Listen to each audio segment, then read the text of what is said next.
Boa tarde. Vou falar em português. Se for muito rápido, avisem, por favor, e tentarei ir mais despacio. A minha comunicação é um bocadinho descritiva. Não se assustem, porque tem resultados, mas vai descrever o comportamento social e espacial do núcleo de lobos com ocorrência no noroeste de Portugal, a população que nós denominamos do Alto Minho.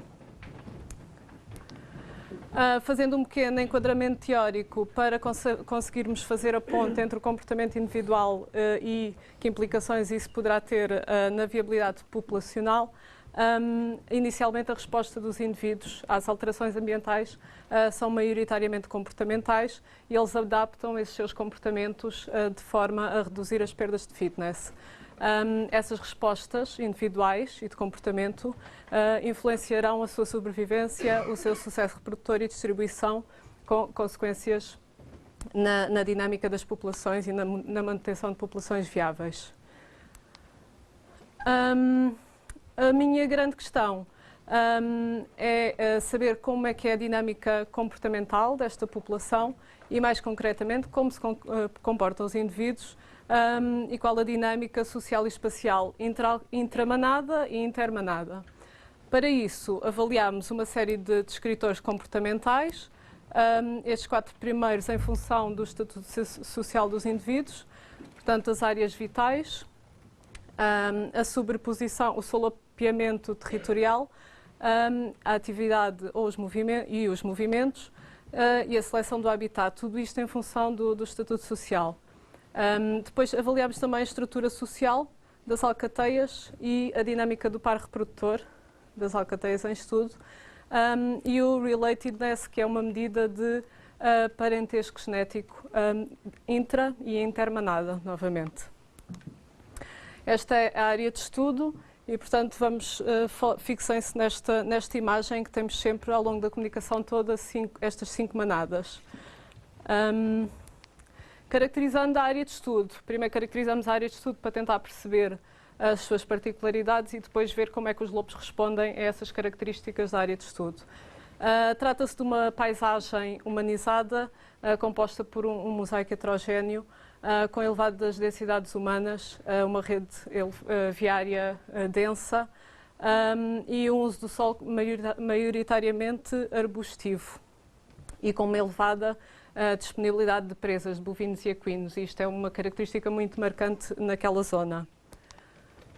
Os métodos, não me vou alongar porque toda a assistência sabe subejamente do que se trata, mas utilizámos uma abordagem multimetodológica com as estações de escuta, olhidos, as estações de espera, a recolha de amostras amostras não invasivas para a genética, e depois também a telemetria GPS, que implica a captura dos animais e também dos quais recolhemos sangue e outros tecidos, pelos.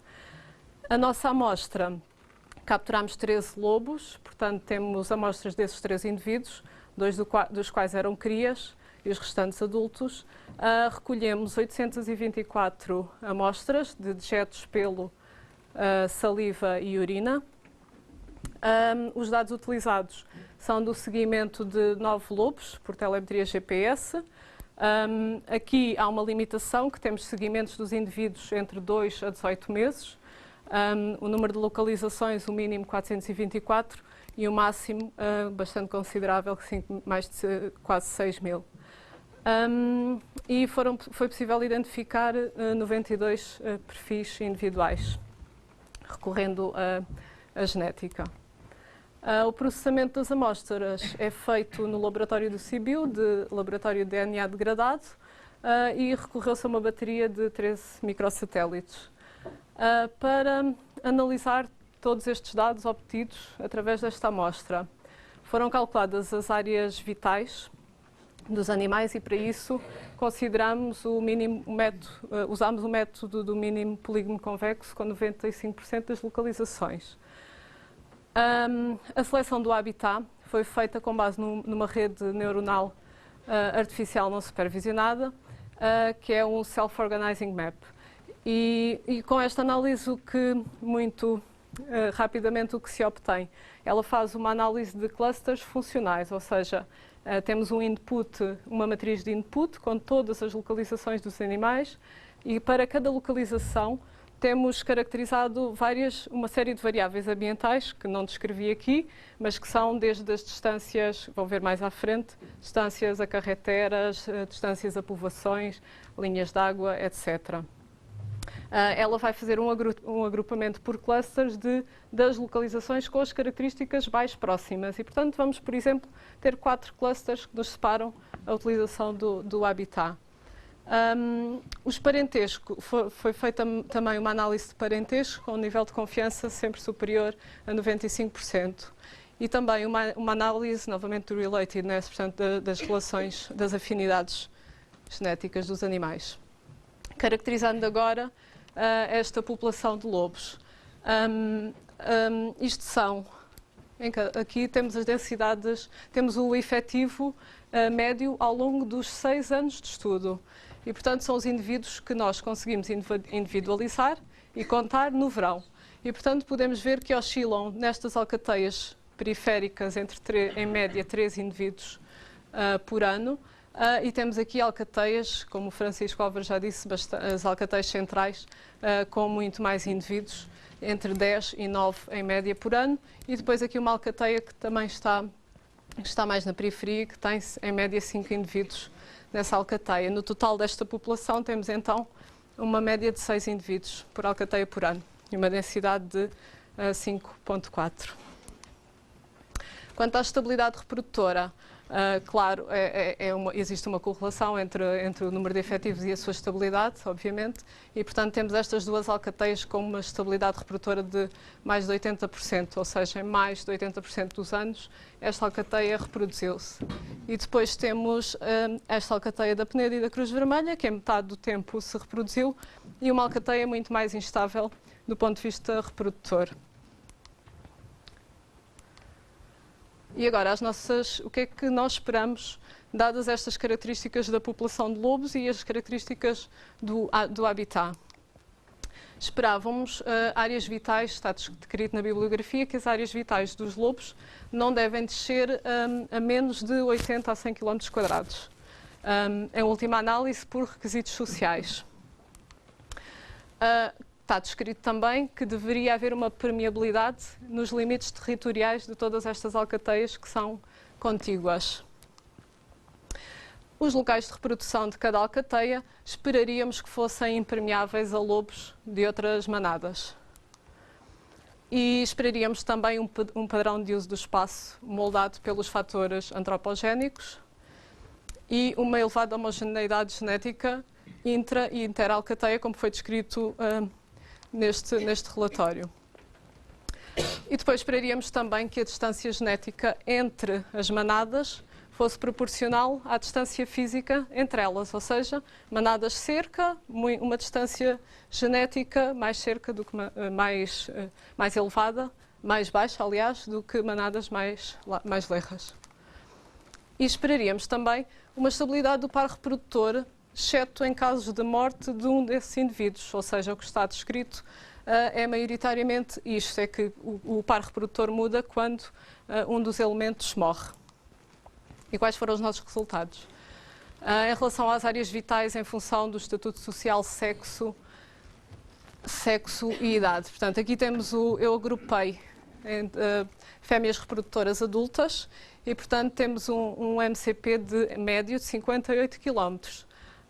Temos aqui uma fêmea que foi reprodutora e que teve uma área vital de 39 km². E como veem, aqui não há problemas de tamanho da amostra, portanto está bastante bem mostrado porque tiveram mais de um ano ambas estas fêmeas a ser seguidas. No caso de fêmeas adultas não reprodutoras, temos áreas vitais muito superiores, em média 150 km². No entanto, aqui temos que ter tem alguma fragilidade estes dados, porque são lobos seguidos durante 2 meses. Esta fêmea, por exemplo, o território entrou por a área de outra alcateia e eu tenho dúvidas que se continuássemos a seguir esta loba, que não nos desse uma área vital bastante diferente. Não a vamos seguir porque, entretanto, há 2 dias ela foi morta num laço ilegal. Portanto, não vamos saber essa resposta. Esta ainda espero que consigamos saber a resposta. E depois 2 fêmeas adultas, uma periférica e outra flutuante. E aqui temos uma variação enorme. Portanto, a fêmea periférica era uma fêmea que se encontrava entre o território e 2 alcateias, esta aqui, a azul, com uma área bastante reduzida, e a fêmea flutuante, cuja área vital se distribui por 3 alcateias distintas. E, portanto, resulta numa área de 270 km². Depois temos um macho adulto não reprodutor, com uma área vital de 128 km², e 2 machos subadultos, novamente com áreas vitais reduzidas, 66 km². Fazendo só aqui uma pequena comparação, não é muito fácil, porque nem sempre são comparáveis. Nós usámos MCP 95, aqui usou-se MCP 100, mas o que é destacar aqui é que em todos os casos, tanto comparando com a Península Ibérica como este caso da Polónia, em que eles diferenciaram as áreas vitais pelo estatuto social. Temos sempre áreas vitais muito mais reduzidas. A única semelhança é que na Polónia, por exemplo, as fêmeas reprodutoras têm uma área vital mais reduzida do que os restantes, do que as não reprodutoras e do que os machos subadultos. Portanto, uma média no total de 111 km². Em relação à permeabilidade territorial, explicando um pouco este mapa, juntei as áreas vitais dos animais de cada alcateia, ou seja, este polígono, cada cor, é um território de uma alcateia, das áreas vitais dos animais.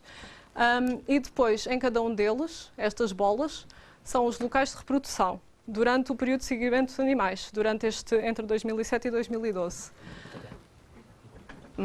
E pronto, aqui temos o território do lobo, desta loba flutuante, e do lobo periférico, que se encontra entre 2 áreas.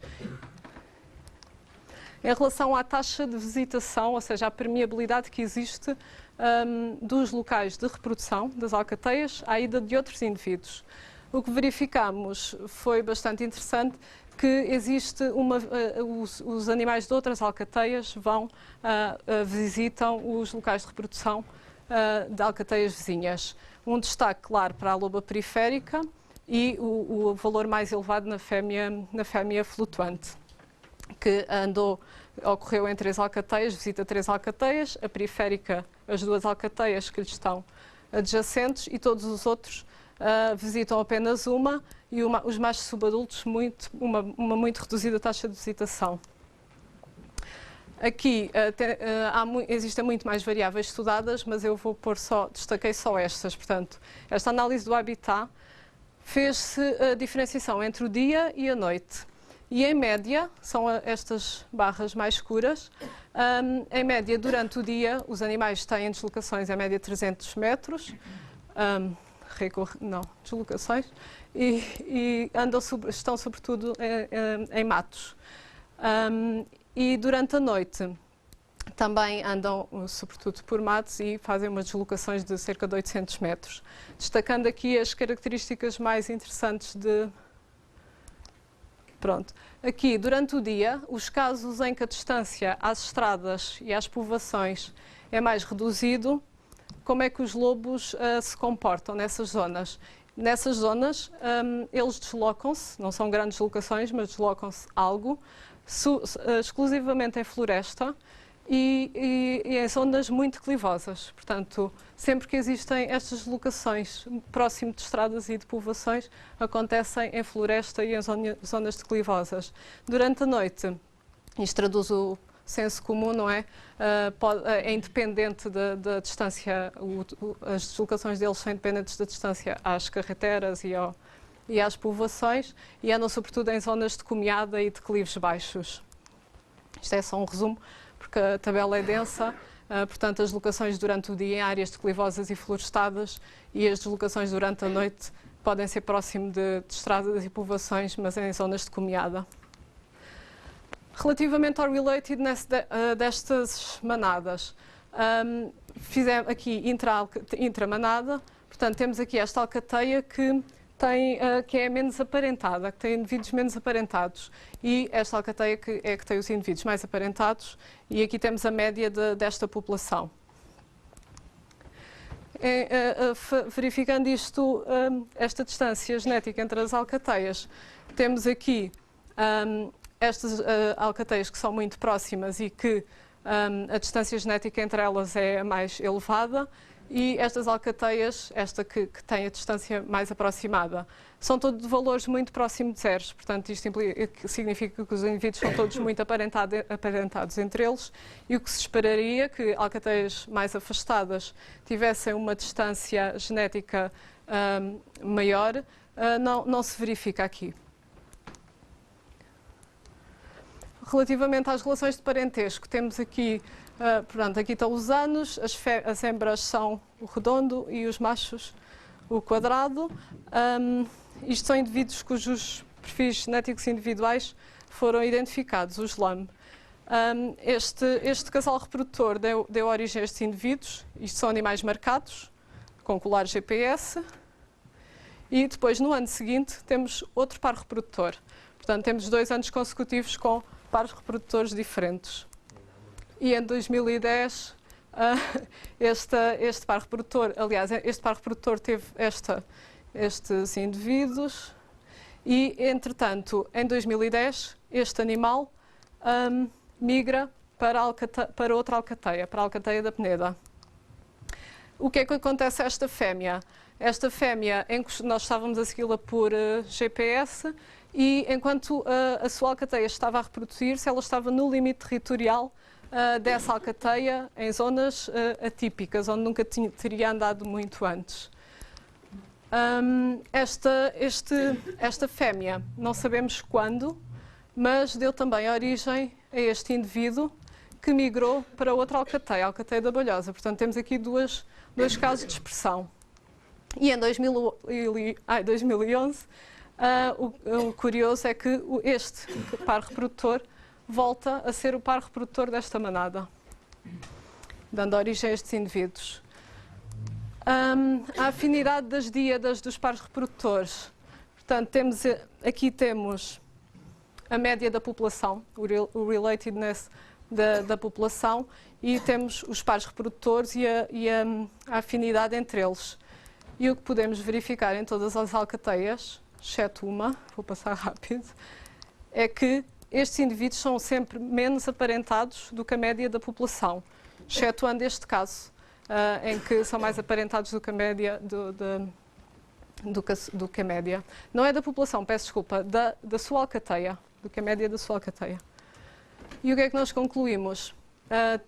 Temos áreas vitais muito reduzidas, que em 3 casos, a ultrapassar o limite mínimo considerado um pré-requisito para o sucesso reprodutor.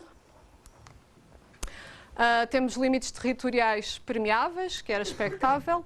Temos também uma permeabilidade dos locais de reprodução em indivíduos de outras alcateias.